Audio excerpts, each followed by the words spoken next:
La manne n'était pas dans le lieu saint. Donc, on avait l'autel des parfums. Et l'autel des parfums était situé à côté du voile qui sépare les deux lieux, donc le lieu saint du saint de saint. Et c'est là c'est pour la prière, tout ça. Et remarquez que Romains 12 nous dit quoi? Offrez vos corps en sacrifice. Comme un parfum, c'est là le culte raisonnable auquel Dieu prend plaisir. Donc, on a aussi compris quelque chose de très important, que la mort de Christ vient donner une nouvelle configuration au culte. Et vous avez remarqué que beaucoup sont zélés lorsqu'il s'agit du culte, quand il veut revenir sur Moïse. Il faut pas que le cadre soit non plafonné comme ça. Il ne faut pas qu'il y ait des poules à côté comme chez nous là. Il ne faut pas qu'il y ait des rideaux qui bougent. Non, il faut respecter l'ordre du culte. Non mais attention frère, tu peux pas, le micro déconne, oui mais ça c'est bien, mais le culte véritable, Paul dit, c'est toi, quand tu t'offres à Dieu. C'est pas les réunions de partage d'abord. Non, le culte véritable auquel Dieu prend plaisir, c'est une vie sanctifiée, purifiée. Une vie totalement donnée à Dieu, c'est là.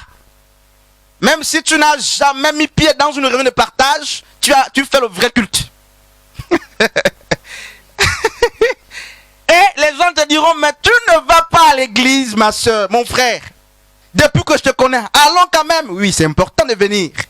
Mais le vrai culte, c'est là-bas. C'est lorsque tu t'es donné toi-même à Dieu. Et beaucoup de prédicateurs, des chantres, des prophétesses ne sont pas des cultes. Ne donnent pas un culte à Dieu, sauf les petites réunions de partage qu'on fait là. Mais très peu de personnes se donnent eux-mêmes comme le culte. Et lorsqu'on traversait le voile, ici, mes amis, on trouvait quoi? On trouvait l'arche, n'est-ce pas?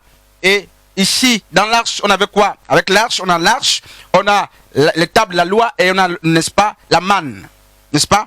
Et lorsque le bâton d'Aaron justement qui fleurit, bâton d'Aaron, la manne et les tables de la loi, les trois. Mais quand Moïse, plutôt Salomon va reconstruire le temple, remarquez que 16 choses vont disparaître, mais une chose va rester.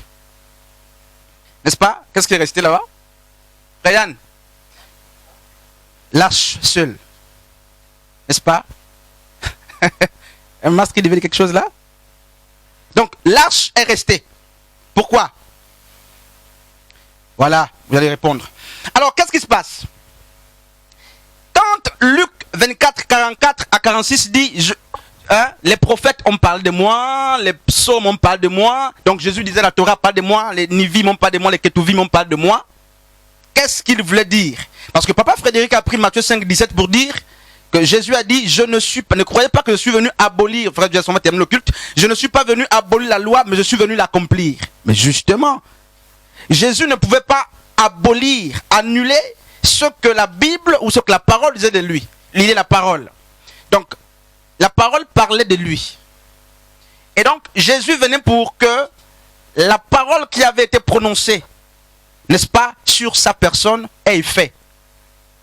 On prend un exemple très simple, n'est-ce pas? La Vierge deviendrait enceinte.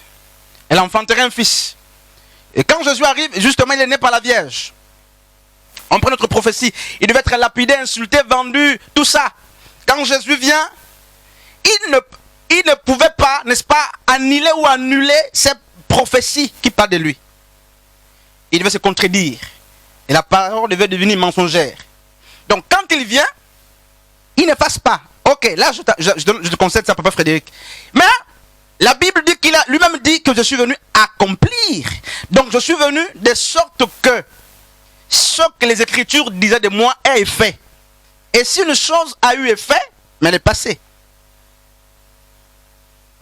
Ou bien, je vais expliquer ça autrement. N'est-ce pas?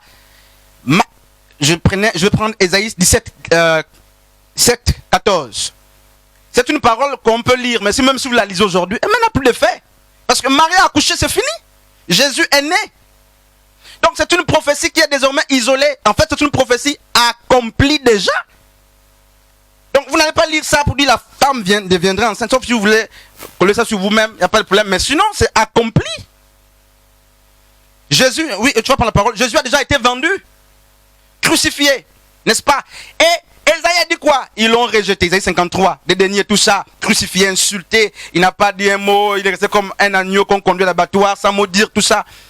Il est venu, le Fils de l'homme est venu. Il a accompli ce que le prophète Esaïe a dit. Parce qu'il faut rappeler que les prophètes ont parlé de Jésus. Même quand vous lisez le psaume 1er, plutôt 2, n'est-ce pas? On n'a pas de Jésus-Christ là-bas. N'est-ce pas pourquoi cette tumulte parmi les nations, tout ça? Quand vous lisez bien, on parle de Jésus. Même dans les prophéties, dans les cantiques de David, n'est-ce pas? Il y a des prophéties qui étaient faites. Alors, quand vous dites que Jésus n'est pas venu abolir, on accepte. Maintenant, l'accomplissement c'est quoi? L'accomplissement, c'est le fait que ce qui avait été prédit ait lieu. Donc, ça s'est manifesté, et parce que ça s'est manifesté, les choses sont passées.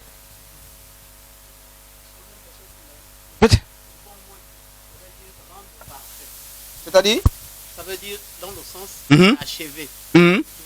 Non, prenez la parole, homme de Dieu, prenez le micro, oui. Je vais essayer de dire 1 plus 1 égale à 2. Bon, pour un enfant de CP1, il faudrait compter un bâtonnet, mettre un plus et mettre un autre bâtonnet pour qu'il comprenne. Oui. Bon, oui. Si on dit rendre parfait pour un enfant de CP1, il ne comprend pas. Il ne peut pas. Et il faut l'expliquer. Un bâtonnet plus un bâtonnet est égal à 2. Mais si je dis j'ai fait l'opération et j'ai rendu 1 plus 1 parfait, quelqu'un qui a fait l'université, lui, il peut comprendre. Mais l'autre, oui, il aura du mal. Mais est-ce que quelqu'un a compris d'abord? Non.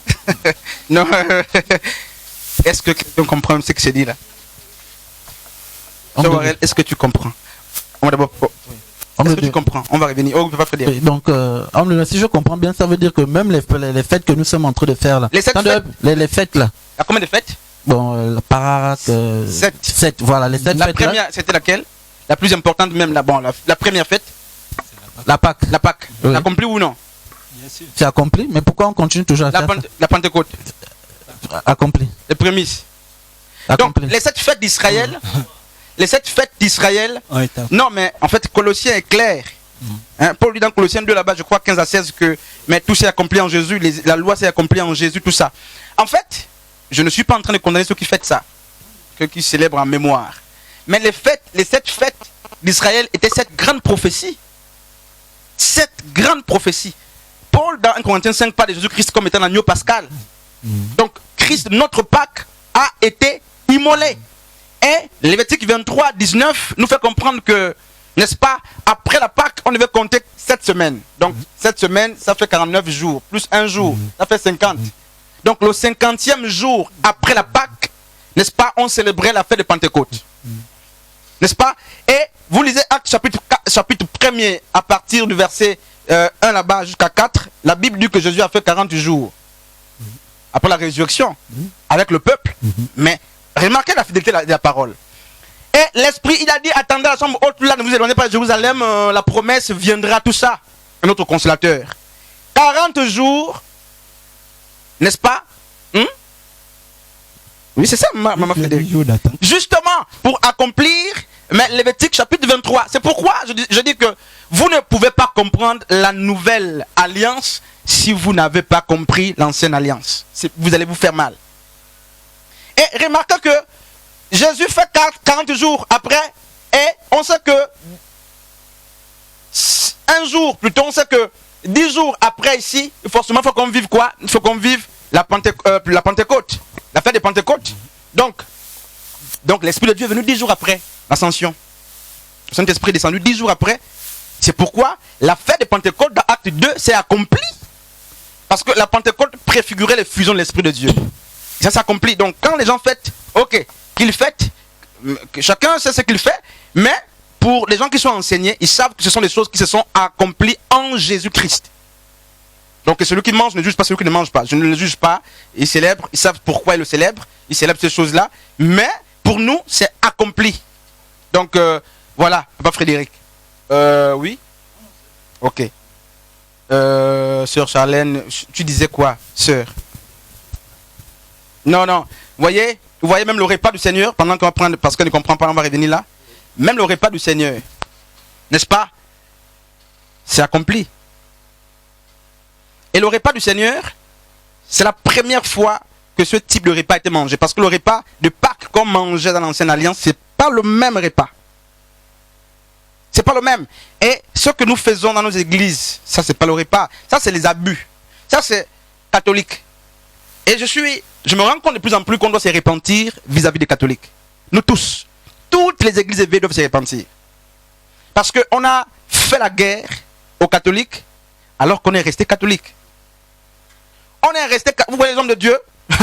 Il a fait son sermon à la maison. C'est catholique? Avec les Grecs, les Romains, un mouvement sophiste, introduction, développement, conclusion. Il vient, il lit, il commence. Voici. C'est catholique qui nous a mené ça. La bénédiction nuptiale, c'est catholique, non? Mais alors, je vais tourner la parole, merci. Mais quand nous condamnons, nous insultons. Hein? Oh non, catholique. Et regardez le petit pain, le petit vin que nous prenons dans les églises. C'est catholique. Parce que la scène a été instituée lors d'un vrai repas. C'est ce que la Bible nous fait comprendre. Pas des trucs qu'on invente, qu'on coupe, maintenant depuis la maison, on vient donner des petits trucs aux gens, manger. Non. Jude nous dit même que les gens mangeaient, ils étaient rassasiés. Bien. C'est pas les jeux qu'on faisait. Et tout ça. Et pasteur, homme de Dieu, lorsqu'on dit ça au peuple, non, le pasteur, là, c'est un vrai sorcier. Il va nous égarer. Ne l'écoutez pas. Ne l'écoutez pas. Non, mes frères et sœurs, vérifions, lisons les Écritures. Donc, nous sommes tous les catholiques en miniature. Lorsque les pasteurs ont les collègues cléricaux ici, hein, l'habit du pasteur avec voilà, le col pastoral, mais c'est catholique, vous savez ça? Je vous ai dit, rappelez-moi, je vais vous donner le fascicule sur les fausses doctrines, hein, les doctrines des hommes. N'est-ce pas? La bénédiction nuptiale, c'est catholique. L'affaire de chorale dans les églises, c'est catholique. On connaît, nous tous. Et donc, quand on combat les catholiques, c'est les catholiques qui combattent les catholiques.